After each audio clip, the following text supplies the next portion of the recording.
Daddy Squared. Gay Dad Saved the World. A daily dose of gay dads on the front lines of the global pandemic.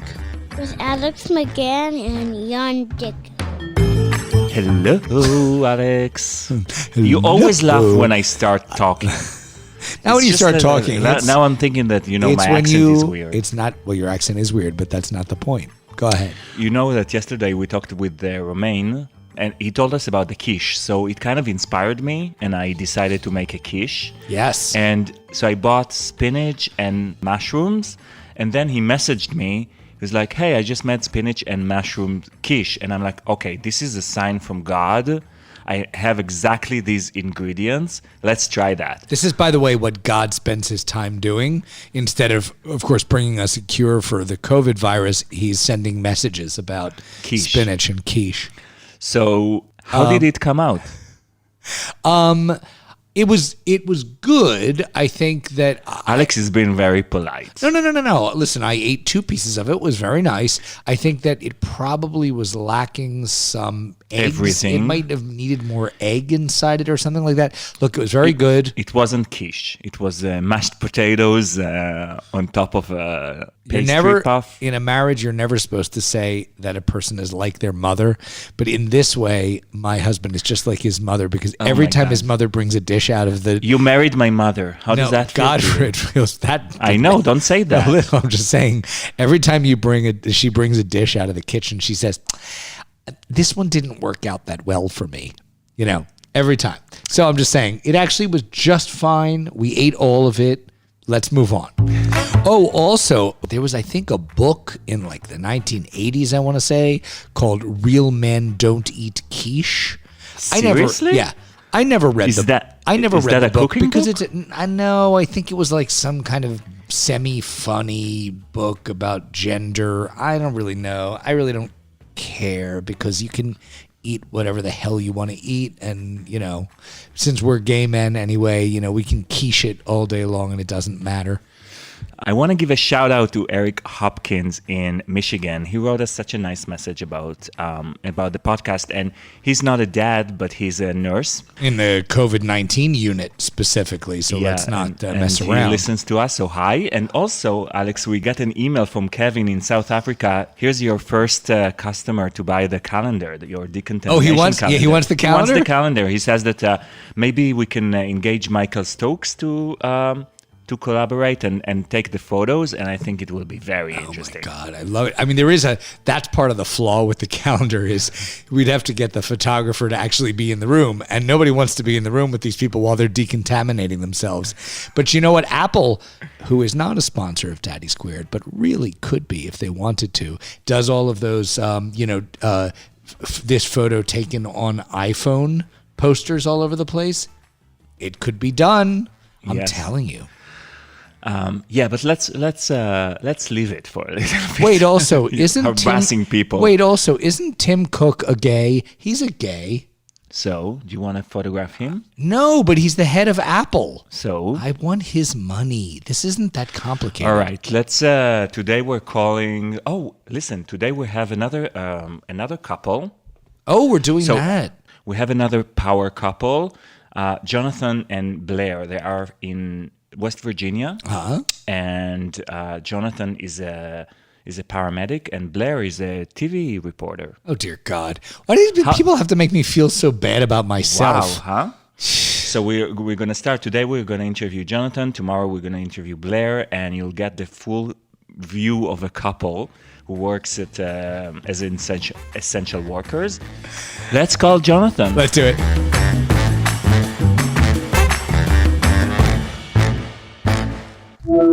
Hello, it's Jonathon. Hey, Jonathon. Hey, how are you guys? We're good. How are you? We're doing well, thank you. Just got the kids to bed, so it's always better after that. Oh my God, yes. That's a dreamy time. Unfortunately, dreamy usually means I'm asleep, but still. Thank you so much for taking the time to talk to us. Thanks for having me. Sure. First of all, where are you geographically? Share that with us. Sure. We're right outside of D.C. in Northern Virginia. Oh, okay. We've been here for almost a year. It doesn't even seem like quite a year, but we came from Boston. So tell us a little bit about your work and how has it changed during the pandemic? Sure. So I'm a paramedic, and I've been a paramedic now for 20 years, and it's definitely changed.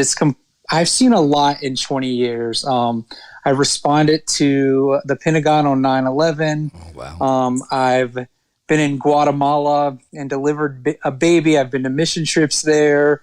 I've delivered babies in the back of a cab. I've held family members' hands when their loved one is taking their last breath, but nothing prepared me for COVID-19.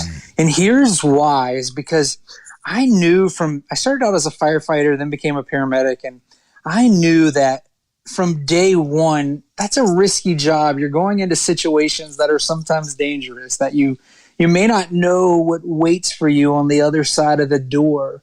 But that never meant putting my husband and my 3 kids at risk. And that's a game changer for me, because now what I could be bringing home and not even knowing it could harm them. Right. Yeah. So you go into work, and when you are done, you come home. I assume you clean yourself off like crazy before you come into the house. Oh, it's now quite the process. So So in Boston, I worked as a paramedic in an ambulance, and the same when we were back in Charlotte, North Carolina, I worked as a paramedic where I was in a medic truck. I'm now at a critical care paramedic in an emergency department. And so there, as it's a little different, but you're still exposed to several patients and many more patients in a day than what you would be if you were answering a 911 call, responding. So the process now, it's quite lengthy. So before I even leave work, I change clothes. And I get in the car, drive home. Thank goodness for a garage. Thank goodness it's not December, because I get out of the car, I grab the Lysol, I spray it down, I wipe it down, because that same car my husband and my kids are using. And then my husband, who even at 1 a.m. meets me at the door with a brown paper bag. I take all my clothes off there, put them in a bag, and go right to the laundry. And then I go right to the shower. Luckily, for the most part, I come home after the kids are asleep. There's been a few shifts I've worked where that's not the case. And that's very difficult for them to understand, like, you can't hug on dada right now. Right. Yeah. How old are they? So our oldest is 7 and our middle son is 6, and then our youngest is 3. Wow. Oh, well, we might as well divert to that for a second. How'd you get him, if you don't mind us asking? We assume it didn't just pop out naturally. No, I don't mind at all. So Zeke, we went through our oldest son, Zeke, is 7, and we went through a private agency out on the West Coast in California. We were actually in the delivery room, got to cut his cord, and have a great relationship with his birth mom, Cash. Our second son is 6, and his mom is a family friend, and she actually reached out to us because she had Cash for a few months and then decided she wanted to go the adoption route. Okay. And then our third son, Jameson, we just adopted in November, and we went through the foster system in Massachusetts. So let me see if I understand. We're talking about Zeke, Cash, and Jameson. Right, that's right. Sounds like a good country band. I was going to say, right? Are you starting a country band or a casino? Holy. That's right. Wow, that's amazing. All right, so back to your work for a minute. So are you yourself finding that you're seeing or transporting a lot of COVID patients? We have seen an increase definitely in COVID patients. They're starting to we're starting to see, I want to be careful about saying that, because we're starting to see just a tick bit of slower, but yeah, I've taken directly care of COVID patients and some COVID patients that have been quite sick. Actually, here's a question I wanted to ask. So if you're in the job of picking them up, how do you know that they're COVID patients at that point? So a lot of times is what will happen is the dispatcher now, they ask more of series of questions, as well as they do as you're transporting to the hospital. So the questions will be, does the patient have a cough? Does the patient have a fever? Are they short of breath? Have they been exposed to someone with COVID-19? And as you know, that's been involved because as what we're finding is there's so many more symptoms now that were initially not told or not realized because, the the World Health Organization and the CDC, they're learning about this as we go. It's like, I kind of use the analogy of like it's building a plane while it's flying. Right. What are the other symptoms? Yeah. What are some of the more subtle symptoms that we were not, the cough and other than the cough, fever, and shortness of breath? So one of the symptoms that has been noticed is pink eye. That's one. And then another symptom is gastro, so nausea, vomiting, diarrhea, weakness. Loss of taste is another one that we've heard about that a lot, but that's kind of a unique one as well. And then some are just like general fatigue where people do not feel well.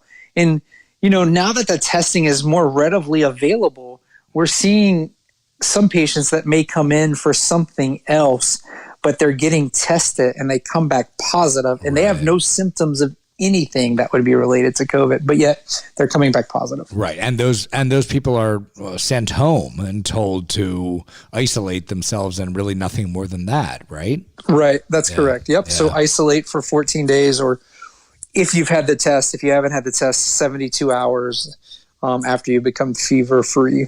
Got it. So Zeke, Cash, and Jameson, how do you keep these kids occupied? I assume they're in school. Yeah, both of you are working, right? So we're both working. Blair, luckily, has turned our office into a studio. The boys have made really cute signs for him that says "Daddy's on the air." Blair's a national TV news anchor, correspondent.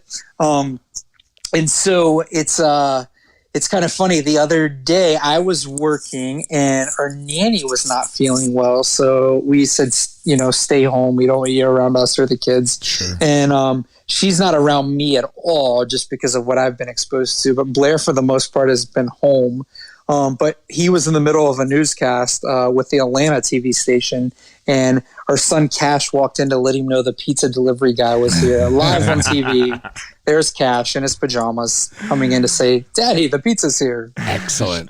Excellent. And I assume that he stopped the broadcast in order to go and eat some pizza, because that would be what I would do. He did. That's right. Of course, pizza always trumps politics, right? So they're in school. They're doing remote learning and stuff like that.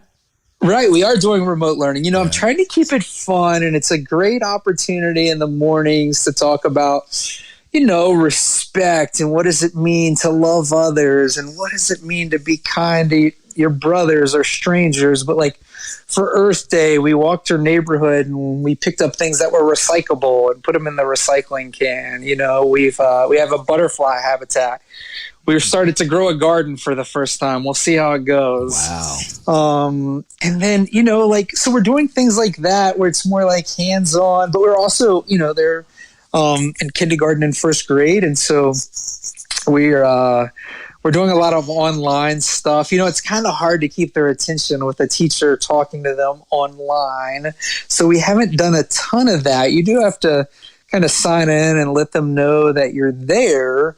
But we're doing a lot. They kind of send the week home, and we kind of do that. We've kind of made up our own spelling words, but we're also kind of being a little relaxed with it. I will tell you, I usually do it because Blair's days are pretty much the same, but the days I'm not here, it doesn't quite get done always. Like we had a day the other day where Blair texted me and he goes, "I'm so confused. What's password to clever? What's Dreambox? What's Math Whiz?" Like, I don't know. I think they're just going to learn about jumping on the trampoline all day. Right. Right. Yeah, understood. We do have a question that we save for the end of the podcast that we hope you can really unburden yourself about. And that is, we'd like you to describe the meal that you are the most ashamed of having eaten in the last week. Oh my gosh. You know what? We went yesterday actually to this country store out in, we just had to get out of the house because the boys were going crazy and we just had to change the scene to the car. So we put on a movie and I went and got this, it's called Death by Chocolate Milkshake. And so it's a chocolate milkshake. It's got a Hershey's almond candy bar, a macadamian chocolate cookie, chocolate covered pretzels, whipped cream, drizzled in chocolate and sprinkles. And then today I put my jeans on and I'm like, geez, these things are a little tight. What's going on? I'll take two of these. Well, I assume you have a defibrillator, right? I mean, so it should be fine. Right, yeah. It comes with its own, defibrillator in case you go have a heart attack. Yeah. Jonathon, thank you so much. Thank you so much for taking the time to talk to us, and thank you so much for what you're doing during this time. Absolutely, guys. Thanks so much for reaching out and, trying to find out what's going on. We really appreciate it. And we look forward to talking more about it. All right. Be well. Stay safe. That is Blair.